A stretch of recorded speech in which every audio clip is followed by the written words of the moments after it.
আসসালামু আলাইকুম dear student, তোমাদেরকে আজকে গণিতের সাজেশন দিব স্টেপ বাই স্টেপ। আজকে তোমাদেরকে সকল সাজেশন দিয়ে দিব, অর্থাৎ কোশ্চেন নং 2 থেকে একেবারে কোশ্চেন নং 11 পর্যন্ত প্রত্যেকটা নংয়ের জন্য আলাদা আলাদা সাজেশন দিব। তো প্রত্যেকটা সাজেশনের অঙ্কগুলোকে কমপ্লিট করবে, তাহলে পরীক্ষায় A+ পাবে ইনশাল্লাহ। তো প্রথমে শুরু করা যাক। তোমাদের 2 নংয়ে যে প্রশ্নগুলো আসবে তার মধ্যে মোস্ট ইম্পর্টেন্ট কোশ্চেন যেগুলো, তার মধ্যে একটি হলো একটি ব্যবসায়ে 15 জন সমান অংশীদার। একটি ব্যবসায়ে 15 জন সমান অংশীদার মানে অংশীদারের সংখ্যা 15 জন। তারা বছরে মানে তারা বছরে বলতে এক বছরে 82,440 টাকা লাভ করলো। আবারও বলছি, 15 জন অংশীদার, তারা লাভ করছে কত? 82,440 টাকা। এটা কত দিনে? এক বছরে করছে এই টাকাটা। এই জায়গা থেকে কোশ্চেন করা হয়েছে প্রত্যেকে কত টাকা লাভ পেল। তাহলে আমাদের যে কাজটা করতে হবে, এই টাকাটাকে 15 দিয়ে ভাগ দিলেই প্রত্যেকে অর্থাৎ একজনের লাভের পরিমাণ বের হয়ে যাবে। কেমন? তারপরে যে অঙ্কটা খ নম্বরে বলছে প্রত্যেকের মাসিক লাভের পরিমাণ কত। তো প্রত্যেকের আমরা যে লাভের টাকাটা পাবো সেটা কিন্তু মূলত বন্ধুরা এক বছর মানে কিন্তু 12 মাস। তো 12 মাসে তারা সেই টাকা লাভ পাবে। তাহলে আমাদের কাছে খ নম্বরে প্রশ্নে বলছে প্রত্যেকের মাসিক অর্থাৎ প্রত্যেক মাসে লাভের পরিমাণ কত। তাহলে 12 দিয়ে যদি আমরা ওই টাকাটাকে অর্থাৎ কয়ের অ্যান্সারটাকে ভাগ করি, তাহলেই আমরা ক্ষয়ের অ্যান্সার পেয়ে যাব। তাহলে প্রত্যেকের মাসিক লাভের পরিমাণ পেয়ে যাব। গ নম্বরে বলছে প্রত্যেকের মাসিক 10 টাকা বেশি লাভ হলে ওই ব্যবসায়ের বার্ষিক কত টাকা বেশি লাভ হবে। আচ্ছা, আমার প্রশ্ন হলো প্রত্যেকের মাসিক লাভ বেশি কত? 10 টাকা। তাহলে 15 জনের বেশি কত হবে? 10 গুণ 15 150 টাকা। তো এই 150 টাকা হবে কিন্তু এক মাসে। তাহলে এক বছরে কত মাস? 12 মাস। তাহলে 12 মাসে কত হবে? তাহলে আমরা ওই 150কে 12 দিয়ে গুণ দিব, 1800 রেজাল্ট আসবে। তার মানে এটা হলো 1 নম্বর মোস্ট ইম্পর্টেন্ট কোশ্চেন। তারপরে 2 নম্বরে যে মোস্ট ইম্পর্টেন্ট কোশ্চেন সেটার ভিতরে আছে এখানে একটা, সামাদ সাহেবের মাসিক বেতন 25,000 টাকা। তিনি মাসে বাড়ি ভাড়া বাবদ 8,500 টাকা এবং সংসার খরচ বাবদ 11,500 টাকা ব্যয় করেন। বাকি টাকা ব্যাংকে জমা রাখেন। আবারও বলছি, এক ব্যক্তি, এখানে নামটা কিন্তু পরীক্ষায় চেঞ্জ থাকতে পারে, অন্য কোনো নাম থাকতে পারে পরীক্ষা আসলে। সেক্ষেত্রে তার মাসিক বেতন অর্থাৎ এক মাসে বেতন পায় 25,000 টাকা। কেমন? আর সেই টাকার পরে সে যে খরচ করে তার ভিতরে 2 রকমের খরচ আছে, একটা হলো বাড়ি ভাড়া আর একটা হলো সংসারের অন্যান্য যে কোনো প্রকারের খরচ আছে, সব খরচ মিলিয়ে। তাহলে তার খরচের খাতকে 2টা ভাগে ভাগ করা হয়েছে আর আয়ের খাতকে একটি ভাগে ভাগ করা হয়েছে। বাকি যে টাকা তার থাকে সেই টাকাটা সে ব্যাংকে জমা রাখে। এটুক হলো উপাত্ত বা উদ্দীপক তথ্য। এই যোগ্যতা ভিত্তিক কোশ্চেন করতে হবে এই তথ্য থেকে। তো প্রথম প্রশ্নই হলো সামাদ সাহেবের বেতন বছরে কত টাকা। তো এক মাসের বেতন আমরা জানি যে 25,000 টাকা। যদি এক মাসের বেতন 25,000 টাকা হয়, তাহলে এক বছর মানে 12 মাস বলতে বোঝায় এক বছর। তাহলে এক বছরের বেতন কত? তাহলে মানে 25,000কে আমরা 12 দিয়ে গুণ করব, তাহলেই আমাদের এক বছরের তার বেতনের টাকা বের হয়ে যাবে। তারপরে যেটা বলছে, তিনি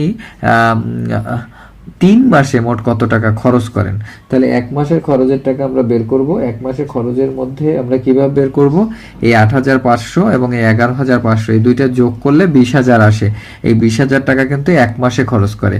তাহলে এক মাসের খরচ যদি 20,000 আসে, তাহলে 3 মাসের খরচ কত আসবে সেটা বের করব খ নম্বরে। গ নম্বরে বলছে তিনি প্রতি মাসে ব্যাংকে কত টাকা জমা রাখেন। তাহলে এক মাসে তার আয় হলো 25,000 টাকা আর এক মাসে ব্যয় কত? এই দুইটা যোগ করলে 20,000 টাকা। তাহলে প্রতি মাসে ব্যাংকে জমা রাখে বাকি টাকা। তার মানে 25,000 থেকে 20,000 বিয়োগ করলেই প্রতি মাসে ব্যাংকে জমা রাখে 5,000 টাকা। এটা। আর ঘ নম্বরে বলছে তিনি 2 বছরে মোট কত টাকা ব্যাংকে রাখেন। তাহলে এক মাসে যেহেতু সে রাখে কত? 5,000 টাকা। তাহলে 2 বছর সমান সমান কত মাস? আমরা জানি 24 মাস। তো 2 বছর 24 মাস হলে আমরা এই 24 দ্বারা 5,000কে গুণ করব, যেটা আসবে সেটাই এই অঙ্কের রেজাল্ট হবে। তারপরের যে প্রশ্নটা সেটা হলো, 2টি গরু ও 2টি খাসির মূল্য একত্রে 75,000 টাকা, একটি খাসির মূল্য 7,500 টাকা। আবারও বলছি, গরু 2টি খাসি 2টি, একত্রে মূল্য হলো 75,000। এর ভিতরে একটি খাসির মূল্যের দাম হলো 7,500 টাকা, এটা দিয়ে দিছে। তাহলে 4টি খাসির মূল্য কত? আমরা নিশ্চয়ই পারবো। একটি খাসির মূল্য এত, 4টি খাসির মূল্য, এটাকে 4 দিয়ে গুণ করব, 30,000 টাকা আসবে। একটি গরুর মূল্য কত? তাহলে আমরা এখানে যে দুটি গরু এবং দুটি খাসির মূল্য আছে একত্রে, এখান থেকে দুটি খাসির মূল্য বের করে বিয়োগ করব, তাহলেই আমাদের দুটি গরুর মূল্য বের হবে। আর দুটি গরুর মূল্যকে 2 দ্বারা ভাগ দিলেই একটি গরুর মূল্য পেয়ে যাব। একটি গরু ও একটি খাসির মূল্যের পার্থক্য কত? আমাদের একটি খাসি মূল্য এখানে দেয়া আছে, আর খ নাম্বারে একটি গরুর মূল্য বের করব। একটি গরুর মূল্য থেকে একটি খাসির মূল্য বিয়োগ করলেই পার্থক্য বের হয়ে যাবে। 5টি গরু ও 4টি খাসির মূল্য কত? আমরা একটি গরুর মূল্য যেটা বের করব ওটা দ্বারা 5টি গরুর মূল্য বের করতে পারবো গুণ দিয়ে। আবার 4টি খাসির মূল্য কত বের করা আছে, এই দুইটাকে যোগ করলেই মোট মূল্য বের হয়ে যাবে।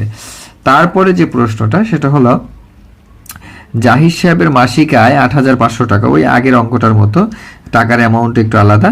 তিনি প্রতি মাসে বাড়ি ভাড়া বাবদ 3,100 টাকা ও অন্যান্য খরচ বাবদ 4,500 টাকা ব্যয় করেন, বাকি টাকা ব্যাংকে জমা রাখেন। এই ধরনের একটা অঙ্ক এবছর পরীক্ষায় থাকার সম্ভাবনা অনেক বেশি। তারপরে এখানে ক নম্বরে বলছে বাড়ি ভাড়া ও অন্যান্য খরচ বাবদ মোট কত টাকা ব্যয় করে। তাহলে এই বাড়ি ভাড়া 31 এবং 45 হলো অন্যান্য খরচ, এই দুটাকে যোগ করলেই আমরা দেখব যে 7,600 টাকা হলো তার মোট ব্যয়। তিনি প্রতি মাসে ব্যাংকে কত টাকা জমা রাখেন? তাহলে তার আয় হলো 8,500 আর ব্যয় হলো 7,600, এটা থেকে এটা বিয়োগ করলেই 900 টাকা আসে যা প্রতি মাসে ব্যাংকে জমা রাখে। তাহলে জাহির সাহেব 1 বছরে কত টাকা জমা রাখে? তাহলে 1 মাসে যেহেতু 900 টাকা রাখে, 1 বছর সমান 12 মাস, তো 12 মাসে কত টাকা রাখবে? 900 গুণন 12। আমরা এটা রেজাল্টও এভাবে পেয়ে যাব। আর একটা অঙ্ক দেই, এই অঙ্কটা হয়তো আসতেও পারে নাও আসতে পারে, তবে এটা একটা ভালো অঙ্ক। 100টি লিচুর দাম 200 টাকা হলে এখানে 300, 400, 500 হতে পারে এরূপ। তাহলে এখন তথ্য হলো 75টি লিচুর দাম কত? তাহলে 100টির দাম 200 টাকা, তাহলে একটির দাম কত? 2 টাকা। তাহলে 75টির দাম কত? 75 গুণ 2, 150 টাকা। 10 টাকায় কয়টি লিচু কেনা যাবে? তো 2 টাকা যেহেতু একটি লিচু, তো 2 টাকায় পাওয়া যায় একটি লিচু, 10 টাকায় পাওয়া যায় 10কে 2 দ্বারা ভাগ করলে 5টি লিচু। তাহলে 50 টাকায় কয়টি লিচু পাওয়া যাবে? তো 2 টাকায় পাওয়া যায় একটি, 50 টাকায় পাওয়া যায় 25টি।